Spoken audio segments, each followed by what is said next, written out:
Tez jahli chiqadigan odamlarning 6 ta afzalligi. Birinchisi, ular nohaqlikka chiday olmaydi. Shuning uchun tez javob qaytarishadi, lekin niyatlari yomon emas.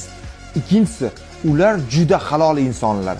Ichlarida nima bo'lsa, shuni dangal aytadi. Uchinchisi, ularning qalblari toza, yomon niyatlari yo'q.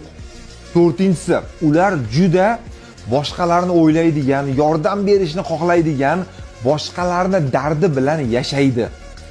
Beshinchisi, o'z manfaatlari uchun kimdandir foydalanmaydi va manfaatlari yo'lida yolg'on gapirmaydi, birovlarni aldamaydi.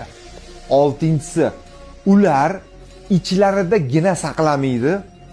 Oson xafa bo'lishlari mumkin, lekin tez unutadi, tez kechirib yuboradi. Agar atrofingizda shunday insonlar bo'lsa, ularni qadrlang, ardoqlang. Bu video